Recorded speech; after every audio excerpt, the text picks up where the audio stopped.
How to understand what a relationship means. To receive the latest video notifications. Human beings are social animals, and most of us yearn for close relationships with other people. Relationships require a lot of work and a lot of communication, but it can still be hard to understand what the other person is thinking. This article can help you figure out where you stand in a romantic relationship with another person. It can also help you understand the types of relationships as well as help you know the signs of a healthy relationship of any kind. Defining a romantic relationship. 1. Decide when it is time to talk. If you've been spending a lot of time with someone and you think you might be developing romantic feelings for them, but you're not sure if they feel the same way, it may be time to have the define the relationship talk, which some people refer to as the DTR. This is that big milestone talk when both people decide if they are just friends or if they are more than friends, and if they're more, what they are exactly. 1. It's often impossible to understand where you stand in a romantic relationship unless you talk it through. A DTR gets your feelings out in the open and takes you from just friends to dating or an official couple. It might be time to have a DTR if you are considering dating other people, or if you are considering getting physical, or already have. 2. Talk to your friend in private. Having a conversation about the state of your relationship is not something to do in text messages or in a group setting. It's best to have important conversations in person so you can gauge the other person's reactions. 3. Sometimes it is okay to have a conversation in writing, for instance if you are very shy or afraid of putting the other person on the spot. In these situations, write out your feelings in a longhand letter instead of typing or texting it. It will allow you to really convey your feelings in a personal way while still having the advantage of being able to edit your words before you send or deliver your letter. 3. Get your feelings out in the open. Tell the person how you feel about them, and ask them how they feel about you. It is not necessary to ask for a commitment. You can simply ask the person how they are feeling about the time you spend together, and find out if they are interested in you as more than friends. Avoid being overly dramatic or trying to be especially romantic when you tell someone how you feel for the first time. While it might be cute in a movie, it really puts someone on the spot to have you declare undying love when they thought you were just friends.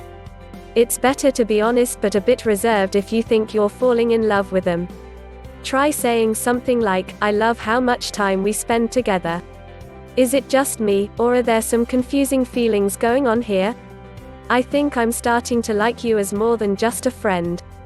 What about you?" 4. Give your friend time to think. If your friend was not aware that you have feelings for him or her, your DTR conversation may have come as a surprise. Give your friend time to process this information and consider their own feelings instead of making them tell you how they feel in the moment. In some situations, for instance if you've been physically affectionate with this person, it might be okay to ask them to tell you what their intentions are if things are going to continue. But if you've only been friends to this point, they will most likely need some processing time. For more details or how it works, click the link below the video. Recognizing a healthy relationship. 1. Get to know everyone's expectations. In any relationship, every participant should know what the expectations are in order to avoid feelings of being used or neglected. If you're dating someone, it is important that both partners are on the same page when it comes to issues like how often you will see each other, how often you'll talk or text, how physically intimate you will be, and whether or not you will date other people.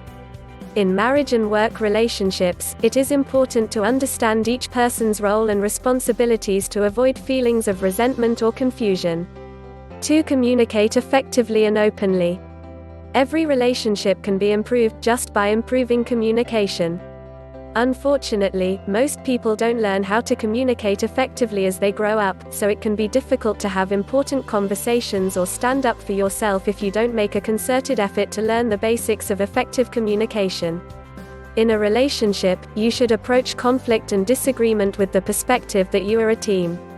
Instead of viewing a disagreement as your chance to prove a point or win an argument, try to think of it as a challenge to come up with a mutually beneficial solution. Don't sit on negative feelings for too long without expressing them to your partner.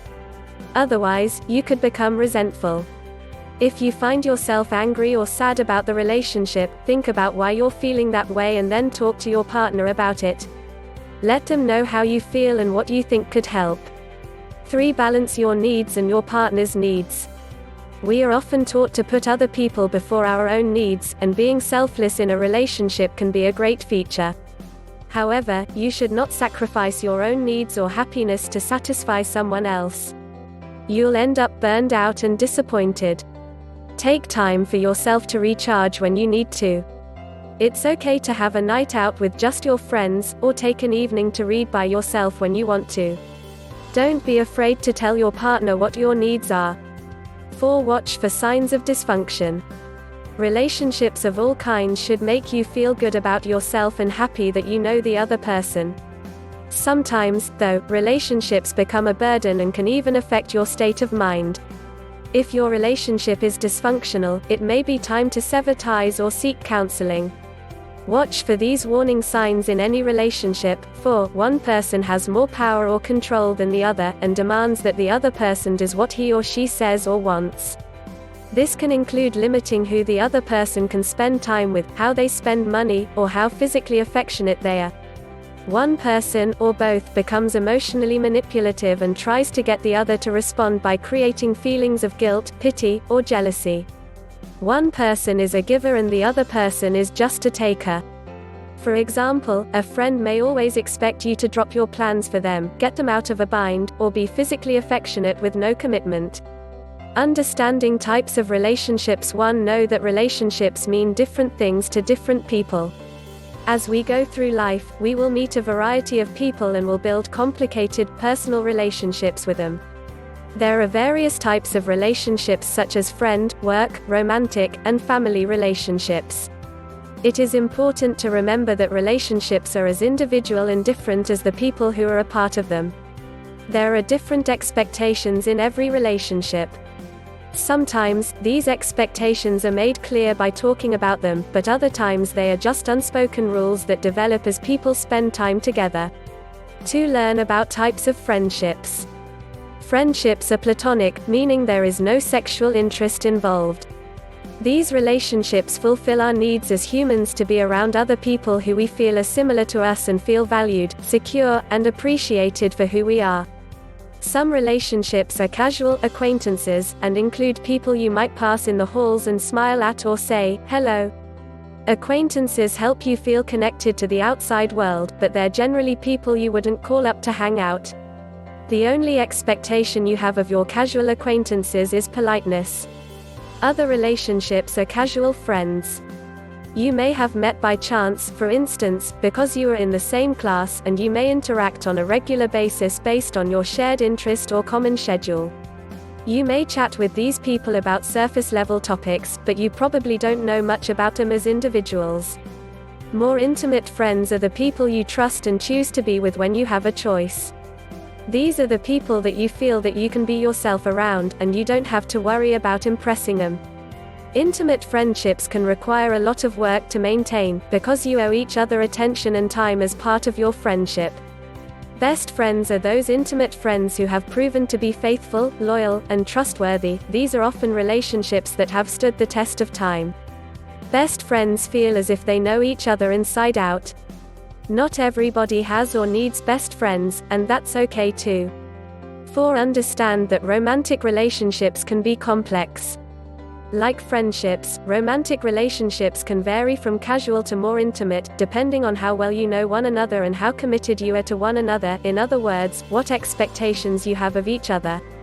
Some people enjoy dating casually and spending a lot of time with lots of different people, perhaps even becoming sexually intimate with lots of casual partners. This has the advantage of allowing you to find out what traits you like in a romantic partner, and it gives you a chance to develop your communication and other relationship skills without the pressure of commitment.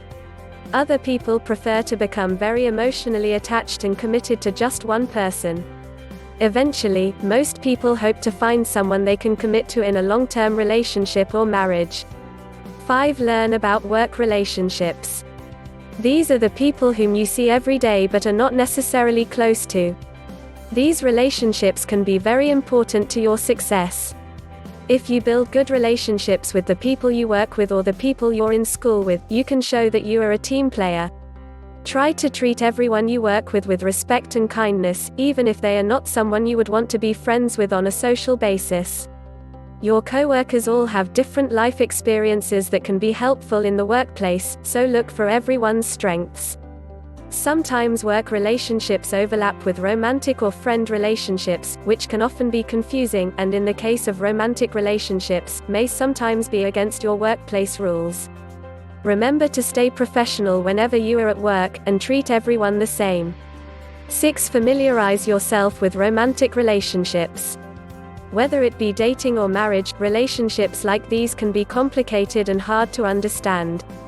Romantic relationships give people a chance to open their hearts to someone else, and connect on a very intimate level.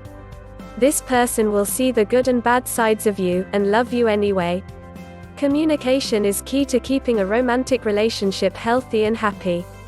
Because of the intimacy of romantic relationships, they can cause a lot of pain and heartache from misunderstandings, hurt feelings, and disappointment. Choose carefully who you open your heart to, but you also have to be willing to take some risks in the name of love. Otherwise, you might miss out on a great relationship. 7. Look for quality in any relationship. Depth and sincerity should be most important. Have a few good, solid and rewarding relationships rather than focusing on too many people, who slip in and out of your life as they please.